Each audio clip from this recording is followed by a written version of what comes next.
Hi everyone. I just want to talk to you about the environment we live in and our houses and what we can do to help the environment for the future. One thing I want to start with is called native plants. That includes flowers, bushes, and trees. So what I've learned is not everything is native that we planted. Since the 1600s, when the boats came over from Europe, they brought many things with them, not just the people and their animals that did damage, but also their plants. They imported plants from Asia, from Europe, from the Middle East. And those plants, some of them adapted to our environment, other ones took over our environment, and other ones were making various impacts on our native plants that were here already. Rutgers University in 2020 published a study on native plants to New Jersey, where I live.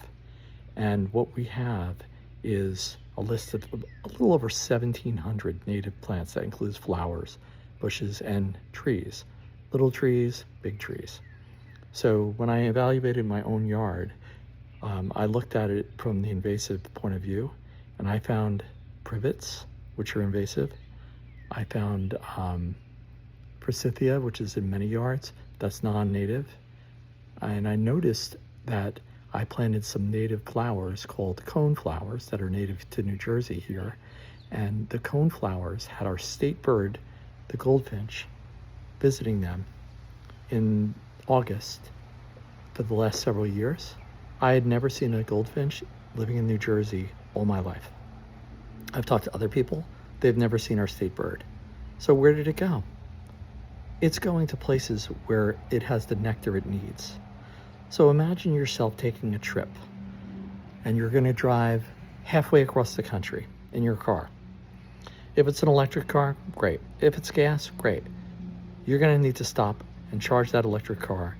You're going to have to stop for gas. You're going to stop for food and bathrooms along the way.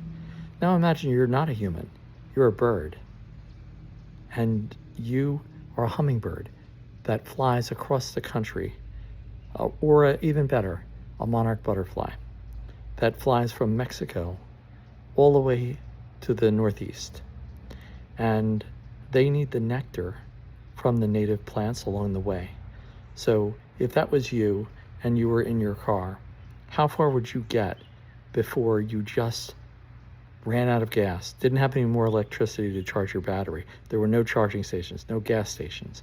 What would you do? You couldn't find any place to eat. What would you do? Starve? Your phone's not working. You're in a bad situation. Now imagine the butterfly. The butterfly cannot stop for nectar of a coneflower or butterfly weed or the other native flowers.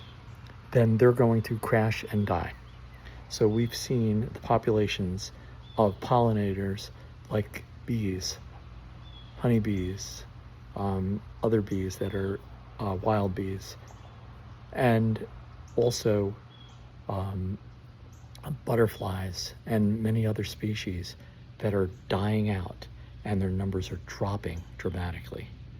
So if we don't have pollinators, 30% of our food source is gone. So I would recommend you look at the link here and go to Rutgers' site about native plants. The state of New Jersey, under Governor Murphy, which was in 2020, banned 30 invasive plant species. That was the first time that was done here in New Jersey, and it's starting to spread around New Jersey. And I went to my town meeting to bring this up, and we had Republicans and Democrats on our council, and all of them were shocked to hear this. And now our town is making sure the developers that come before the planning board or the zoning board, when they put together, oh, we're going to plant privacy bushes, the questions they're asking, are they native to New Jersey? Every town in America, if we could do that, 80% of our property is in the hands of private owners. So for those developers that are working on private developments, for whatever it might be, a restaurant, a store, apartment buildings, whatever it might be, they need to make sure that they're planting native. In your own home, if you own your own home and you have a yard that you've landscaped, look it up. Look what's invasive in your yard.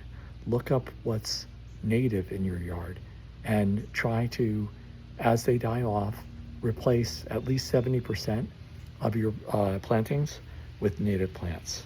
That would be a good start. This is one step in helping our environment that I hope you can join me on. If you like what I've said and you want to hear more about other things that we can do, please like and subscribe. Thank you very much. Let's get native.